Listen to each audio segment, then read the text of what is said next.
What happens when you finally get everything you worked for only to discover it was never what you really wanted? Priya stood outside the big glass door of the conference room on the 20th floor. Her black heels clicked nervously on the marble floor as she shifted her weight from one foot to another. The building was quiet except for the soft hum of air conditioning and distant sounds of traffic from the street below. She looked down at her watch. 3 minutes before the most important meeting of her career. 3 minutes before she would walk into that room and present her case for becoming a partner at the law firm, where she had worked for almost 10 years.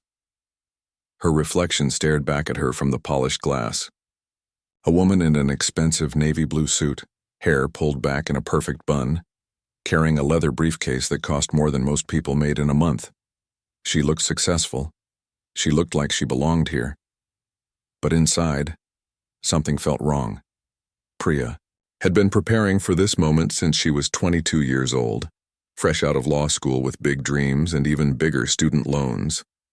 Back then, she thought success meant working at the biggest law firm in the city, wearing designer clothes and making enough money to buy anything she wanted. 10 years later, she had achieved everything she thought she wanted. She lived in a fancy apartment downtown with floor-to-ceiling windows and a view of the river.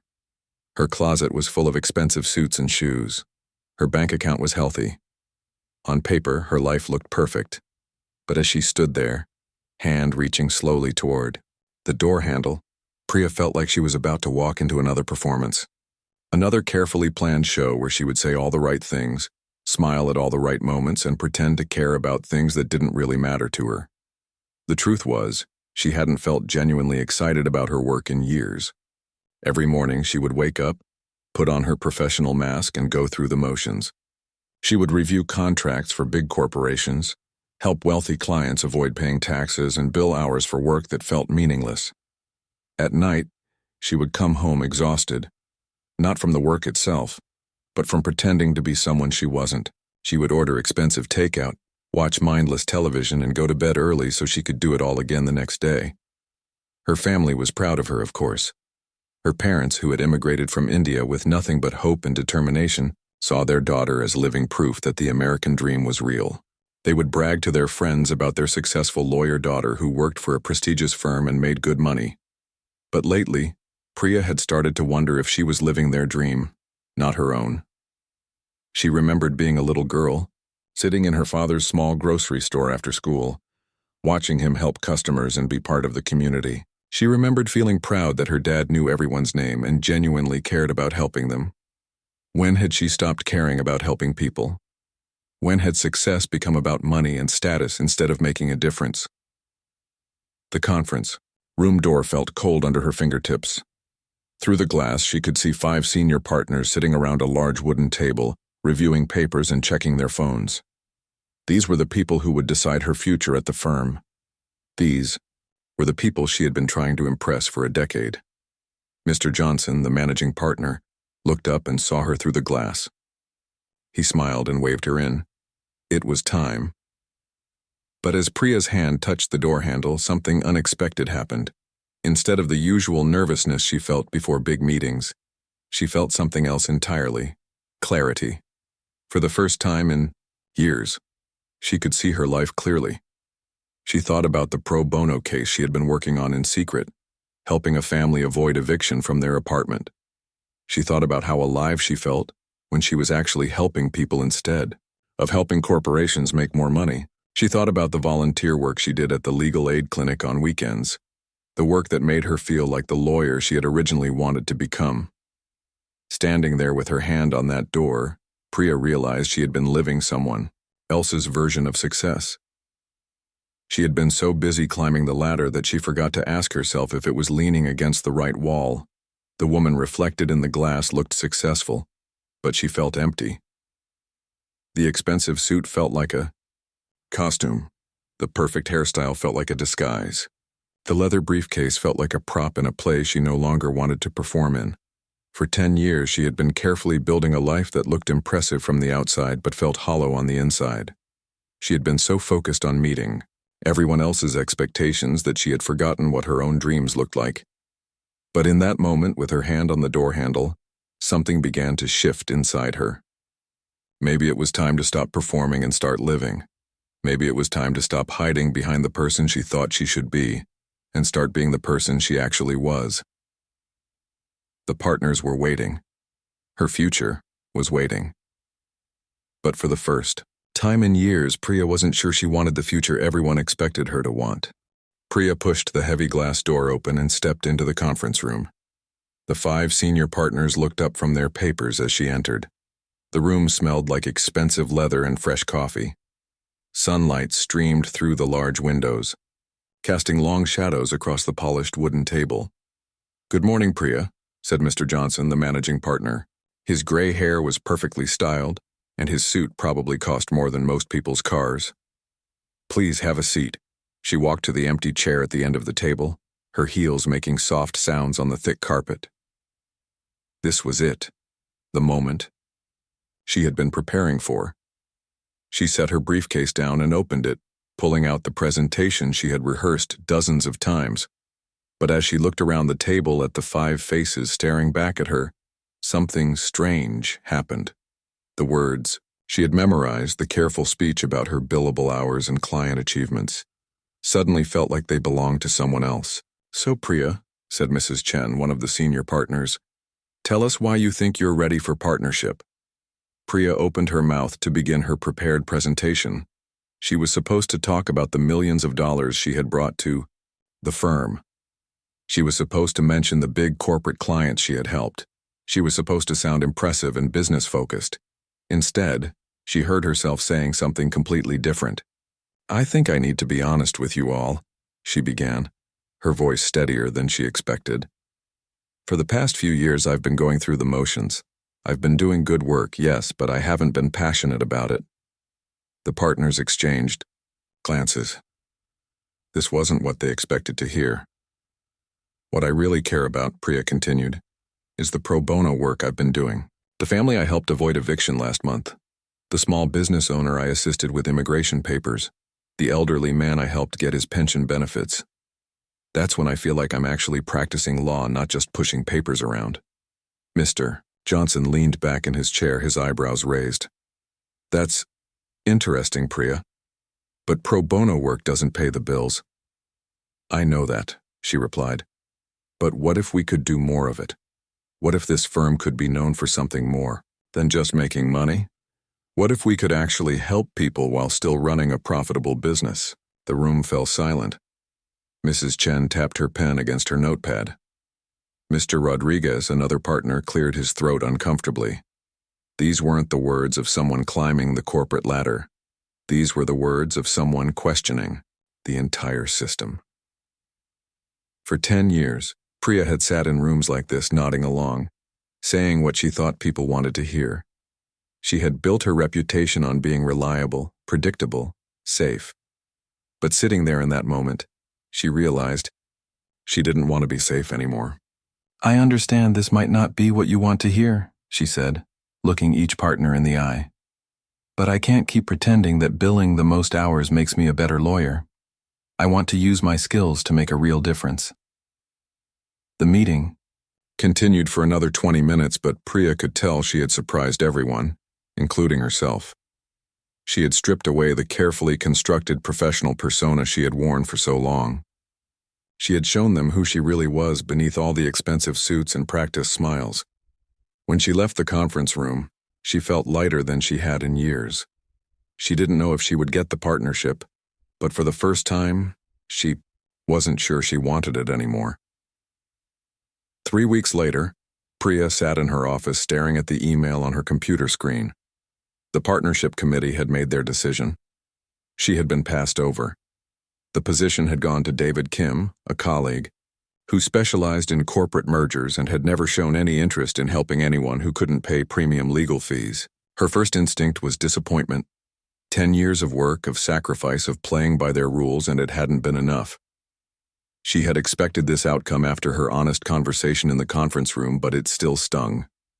But as she sat there in her 20th floor office looking out at the city below, something unexpected happened. Instead of feeling crushed, she felt relieved. The weight she had been carrying for years began to lift from her shoulders.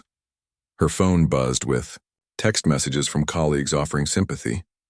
Her assistant knocked on her door to ask if she was okay. Everyone seemed to think this was a tragedy, but Priya was starting to see it differently. That evening she called her parents to tell them the news. Her mother's voice was filled with concern and confusion. "But Beta, you worked so hard for this," her mother said in Hindi. "What will you do now?" "I don't know yet, Ma," Priya replied, "but maybe that's okay." Over the next few days, Priya found herself looking at her life with fresh eyes. Her expensive downtown apartment suddenly felt cold and impersonal. The designer clothes in her closet felt like costumes for a role she no longer wanted to play. The fancy car she drove to work every day seemed unnecessary and wasteful. She started taking walks during her lunch break instead of eating expensive salads at her desk. She began having real conversations with people instead of just networking. She volunteered more hours at the legal aid clinic and found herself energized by the work in a way she hadn't felt at the firm in years. One evening, as she was cleaning out her desk drawers, she found a photo from her law school graduation. She was smiling, standing next to her parents, full of hope and determination.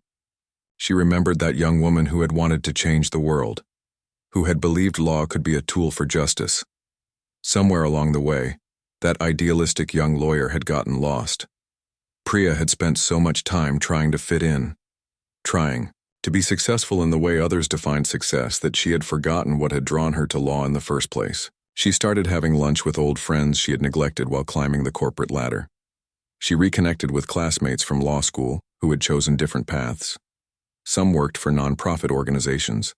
Others had started their own practices focusing on immigration law or family law or civil rights.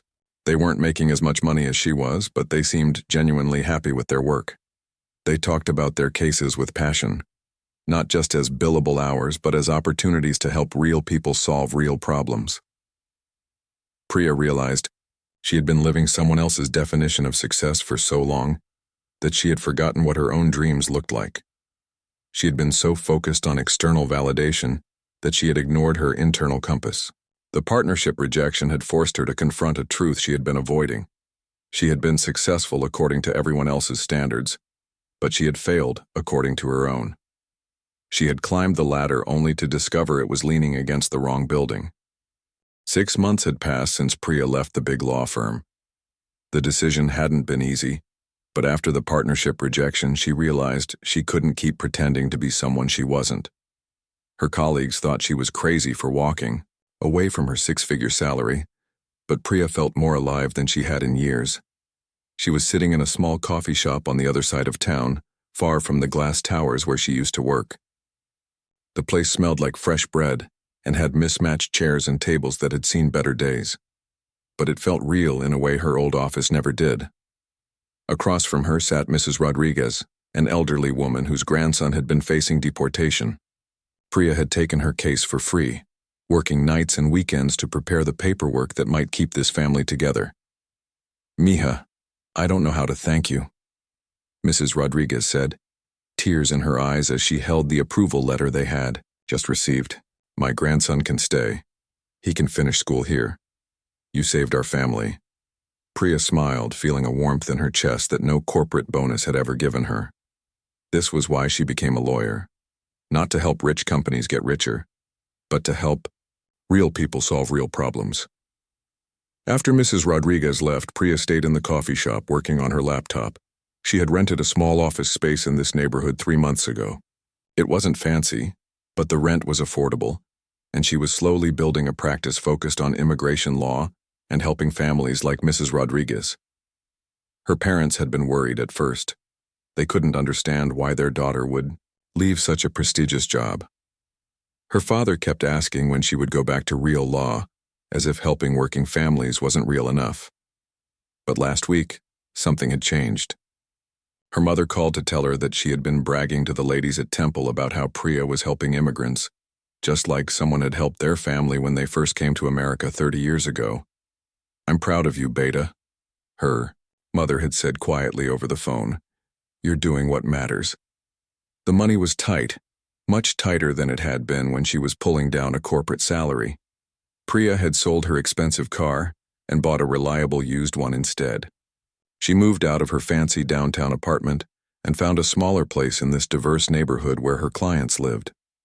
Her new apartment didn't have floor-to-ceiling windows or a river view, but it had something her old place never had. It felt like home. She knew her neighbors now. Mrs. Chen from upstairs brought her homemade soup when she worked late. The kids from down the hall would wave when they saw her coming home. At her old job, she had been just another lawyer in an expensive suit. Here, she was part of the community. People knew her name, not because she was important, but because she cared about them. The work was challenging in completely different ways. Instead of reviewing contracts worth millions of dollars, she was helping a single mother apply for citizenship. Instead of helping corporations avoid taxes, she was helping a small business owner understand his rights when his landlord tried to evict him unfairly. Every case mattered because every client was a real person with real problems. There were no billable hour targets to meet, no partners to impress. There was just the work of helping people one case at a time. Some days were harder than others. Last month, she lost a case that broke her heart. A father was deported despite her best efforts, leaving behind 2 young children and a wife who barely spoke English. Priya cried in her car after the hearing, feeling like she had failed this family. But her mentor from the legal aid clinic, an older lawyer named Mr. Jackson who had been doing this work for 30 years, reminded her that they couldn't save everyone. But the ones we do help, he said, their lives are changed forever, and that has to be enough. Priya was learning that success looked different now. It wasn't measured in dollars or status symbols. It was measured in families kept together, in people who could stay in the only country their children had ever known, in small victories that meant everything to the people involved. She had stripped away everything that wasn't essential to who she really was. The expensive clothes, the fancy apartment, the job that looked impressive but felt empty. What remained was simpler but more authentic. She woke up every morning excited about the work ahead of her, not dreading another day of pretending. Her old life had been about building an image. Her new life was about building relationships and making a difference. It was messier and less predictable, but it was hers. 2 years later, Priya stood in her small office, looking out at the busy street. Below, the morning rush was just beginning and she could see people heading to work, children walking to school, and shop owners opening their stores for another day. Her phone rang, interrupting her thoughts. It was a reporter from the local newspaper, who wanted to interview her for a story about lawyers making a difference in the community. Apparently, word had spread about the work she was doing, and other people were taking notice. "I understand you left a high-paying job at a prestigious firm to help immigrants and families in need," the reporter said. "What made you make such a dramatic change?" Priya smiled, remembering that day 2 years ago when she stood outside the conference room, her hand on the door handle. "I realized I was living someone else's definition of success," she said. "I had everything I thought I wanted, but I wasn't happy. I wasn't making a difference." After the interview, Priya walked through her office. It was still small, still simple, but it was bustling with activity. She had hired 2 other lawyers who shared her passion for social justice. There was Anna, who had grown up in this neighborhood and understood the challenges her clients faced. And there was Raj, who had left his corporate job 6 months ago after hearing about Priya's story. The walls were covered with thank you cards from clients, photos of families they had helped stay together, and certificates of appreciation from community organizations. These meant more to Priya than any corporate achievement award ever had. Her practice had grown beyond what she had imagined possible. They were handling hundreds of cases, providing free legal clinics every Saturday, and working with local schools to teach immigrant families about their rights. But the real success wasn't in the numbers. It was in the stories. Like 15-year-old Luis, who could now go to college because they had helped him get his citizenship. Like Mr. Ahmed, who kept his small restaurant open after they helped him fight an unfair eviction. Like Mrs. Kim, whose husband could finally join her in America after years of separation. Priya's parents came to visit the office regularly now, bringing food for the staff and talking with clients in Hindi and Gujarati. Her father, who had once questioned her decision to leave the big firm, now told everyone that his daughter was a real lawyer who helped real people. "You know, he said one day as they walked through the neighborhood. "When your mother and I came here 30 years ago, a lawyer like you helped us. We never forgot his kindness. Now you're that lawyer for other families." The financial situation had stabilized too. While Priya would never make as much money as her former colleagues at the corporate firm, she made enough to live comfortably and do the work she loved. More importantly, she had found a way to make the practice sustainable so she could help even more people. She had also found love, though not in the way she expected. At a community meeting about housing rights, she met Carlos, a social worker, who ran programs for at-risk youth. He was passionate about his work, kind to everyone he met, and genuinely excited about making the world a better place. Their first date was volunteering together at a legal aid clinic. Their relationship was built on shared values and mutual respect, not on impressing each other with expensive restaurants or fancy clothes. For the first time in her adult life, Priya was in a relationship where she could be completely herself. As evening fell and the office grew quiet, Priya reflected on her journey. She thought about that scared, successful-looking woman who had stood outside the conference room 2 years ago, afraid to be authentic, afraid to disappoint others, afraid to live her own life. That woman had been wearing a costume of success that never quite fit. She had been playing a role in someone else's story.